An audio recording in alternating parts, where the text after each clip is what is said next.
Saya adalah Cik Abdul Latif bin Umar, seorang Banjar Martapura yang keturunan berasal dari Kampung Melayu, Martapura. Jadi jalur saya adalah Banjar Kuala. Jadi cikgu katakan cikgu Banjar Kuala, tapi cikgu dari Martapura. Selain daripada Martapura, moyang-moyang cikgu ada dari area lain. Keluarannya gini, dari Martapura tu kan besar. Dari kita orang keluar dari Kampung Melayu, keturunan, iaitu daripada Haji Abu Naim bin Haji Abu Suud Al-Jawi Al-Martapuri. Jadi orang tua saya, moyang saya atas lagi, terus pergi ke Landak. Dari Landak masuk ke Pontianak. Jadi banyak aktiviti intan belian semuanya Landak, Pontianak. I see. Okey, jadi memang cikgu datang dari Pontianak lah kirakan Kalau saya bukan kira Pontianak. Kalau saya lahir sini. Oh, yes. Kalau nini saya, iaitu nenek saya, Cik Asma, itu orang asal Pontianak. Ibu saya bukan. Ibu saya lahir di Jalan Pisang, nombor 8. Jadi, cikgu boleh terangkan, berdasarkan keluarga cikgu dari Martapura dan Pontianak, apakah keunikan orang Banjar di Martapura dan mungkin di Pontianak? Kalau gitu, sebab saya lebih kata orang lebih rapid. Rapid tu rapat. Jadi macam-macam bahasa saya gunakan. Jadi rapid. Saya pun ni. Jadi saya rapid dengan orang-orang yang kelahiran Pontianak. Jadi apa bezanya orang Banjar Pontianak dengan Banjar yang datang dari tempat lain lah. Misalnya dari Tambilahan, cara perbualan. Sebab kalau dari Pontianak, perbualannya lebih kosmopolitan. Sebab di sana campur-campur. Bugis, Banjar, Jawa, Dayak, semua ada di sana. Pontianak. Jadi misalnya saya masih ingat kalau masa bahasa Banjar, yang digunakan, saya selalu ingat guring. Apa arti guring tu? Guring tu tidur. Tidur. Kalau salah dengar, garing. Itulah saya tengok bagi makanan. Garing tu sakit. Jadi iwak pun. Pun artinya kalau kita kurang dengar terhadap cakapan orang tua, kita terpaksa gunakanlah. Kita tak boleh kurang ajar kan. Kita pun, maknanya dia ulang lah. Jadi Banjar Pontianak lebih mirip menggunakan bahasa Melayu. Bahasa Melayu campur dengan Banjar. Jadi misalnya kuih, dodol, wajik dan sebagainya lah. Semuanya keluaran sana. Zaman dulu tak ada Tupperware. Pakai bungkus lah. Berdaun, simpan dalam bungkus, barangkali koran ke atas khabar, simpan, bawa aje lah. Jadi dari permulaan dan dari asal-usul di Martapura dan di Pontianak, bagaimanakah moyang-moyang cikgu ni semua datang ke Singapura pula? Zaman dulu, kalau saya nak ikutkan, kalau kita berdasarkan pada Haji Abu Naim bin Haji Abu Suud, semua dia fokus tu Landak, Pontianak. Jadi kalau ikut moyang saya, dia bukan merantau tapi dia transmigrasi ke Singapura. Kemudian bapaknya merantau pergi ke Mekah. Jadi perbezaan situ, satu transmigrasi, satu merantau pergi ke Mekah. Sebab dia berbekalkan ilmu cana intan belian, uruskan perniagaan haji, Syekh Haji semua tu di Pontianak, Mekah semualah. Jadi itu sebabnya Haji Abu Naim Al-Suud tak terdengar di sini. Dia lebih banyak di Mekah. Jadi kalau Haji Osman lebih banyak terkenal di Singapura. Tahun 1870 sampai tahun 1880 situ. Cikgu katakan ramai orang Banjar ke Singapura. Ya. Jadi di Singapura ni di mana dia orang duduk? Terutama sekali moyang cikgu, di mana mereka? Jadi moyang saya, Haji Osman bin Haji Abu Naim, apabila tiba di Singapura, tidaklah macam keturunan yang lain, etnik yang lain, bergantung pada sesuatu tempat. Jadi dia berusaha sendirilah. Berusaha sendiri, mencari rumah dan sebagainya. Dan dari situ dia mula berdagang intan bilian dari rumah ke rumah dan sebagainya, beli rumah, jual rumah sehingga dia menjadi seorang yang sugih. Sugih maknanya orang kaya. Jadi waktu itu peniaga-peniaga, orang-orang Cina semua tu memberi dia gelaran orang kaya. Orang kaya. Orang kaya, orang sugih. Jadi Haji Osman ni tinggal di mana cikgu? Kalau ikut pendapat saya dan apa yang saya dengar daripada pakcik saya yang telah meninggal, dia mengatakan tempatnya ada di rumah besar. Yang sekarang tempat itu tanahnya dibangunkan Raffles Hospital. Oh, Raffles Hospital.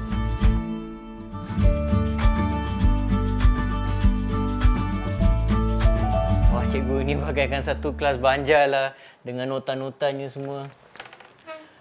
Tambahan pula, cikgu ada membawa kawan cikgu ya. Nama saudara?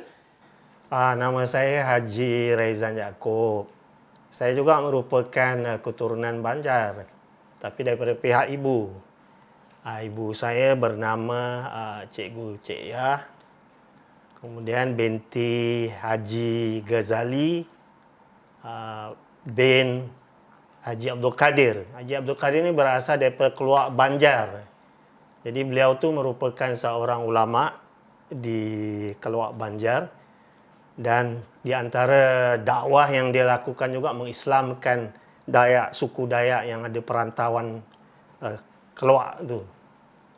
Jadi di samping itu juga saya memang menaruh minat yang kuat lah untuk belajar bahasa Banjar. Jadi itulah saya dapat belajar daripada Cikgu Rashid yang juga merupakan beliau tu keturunan Banjar Barabai. Ya. Jadi di samping itu juga saya belajar juga dengan Cikgu Latif. Cikgu Latif ni keturunan Banjar Matapura. Jadi tu kita bermula belajar tu di Siglap South Sisi sejak tahun 2014. Jadi di Siglap South Sisi itu, macam mana saya mulakan kita belajar bahasa Banjar. Sebab saya membuat research di Singapura tu, makin lama anak-anak generasi muda makin lupa bahasanya sendiri. Dia lupa bahasa, rupa diri, rupa budaya. Jadi kita ni susah juga generasi yang dah lama tu. Jadi kita sepatutnya hidupkan semula bahasa Banjar kita. Jadi saya ada tempat di Siglap South Sisi, saya mengajak Cikgu Rashid. Saya initiate dan Cikgu Rashid pun ikut sama. Jadi Cikgu Rashid ni memang fasih bahasa Banjar. Saya pun fikir macam mana diorang dulu kala boleh fasih bahasa Banjar dari dulu sampai sekarang. Rupanya Cikgu Rashid adalah Banjar Barabai.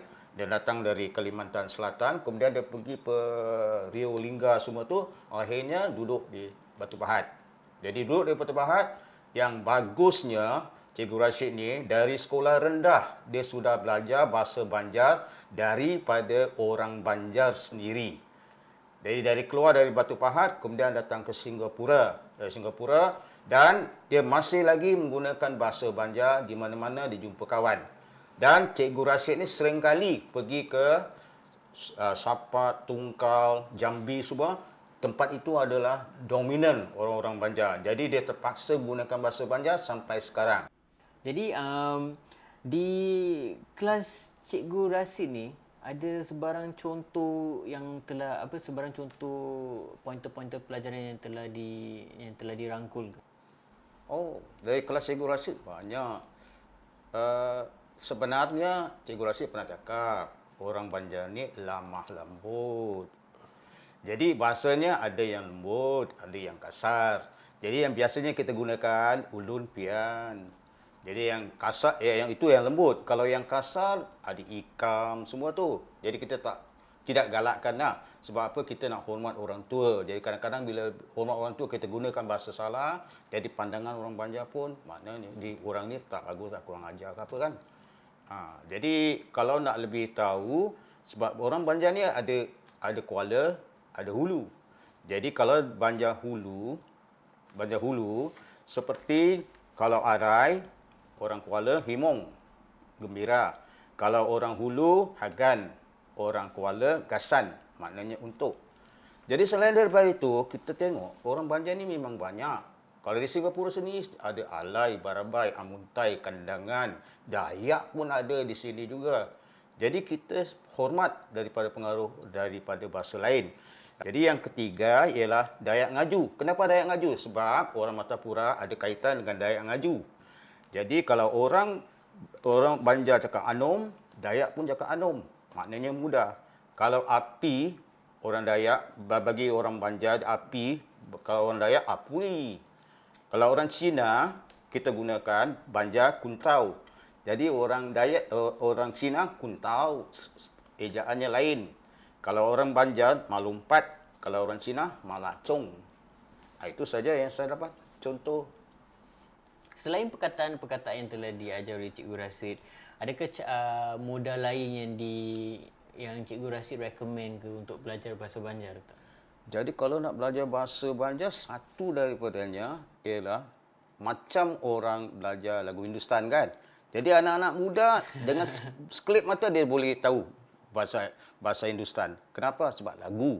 Jadi orang Banjar juga kalau dia nak kenal bahasa Banjarnya daripada ke kata Banjar, gunakan lagu. Jadi lagu yang saya rekomendasi adalah Galuh Banjar, karangan Nanang Adriansyah. Galuh Banjar. Galuh Banjar. Galuh tu wanita. Oh, wanita. Wanita. Okey, jadi di samping di samping mempelajari lagu Banjar juga, adakah di dalam kelas Siglap Sosis ini adakah contoh yang di mana pelajar-pelajar dapat bahasa Banjar antara satu sama lain tak? Oh, itu memang sudah ada. Kita memang selalunya Cikgu Rasid akan gunakan perkataan bapandir. Jadi kalau dia tak tahu, batakon. Itu bahasa Banjar. Jadi memang kita ada. Kita sudah banyak kali kita buat ini tentang bapandir bahasa Banjar. Jadi kalau nak dengar, bisa juga. Boleh juga. Boleh. Boleh. Mulakan.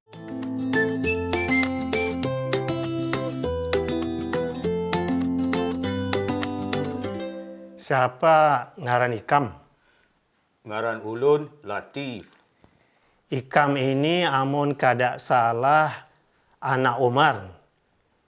Nini Ikam ngarannya Fatimah. Bujur kada?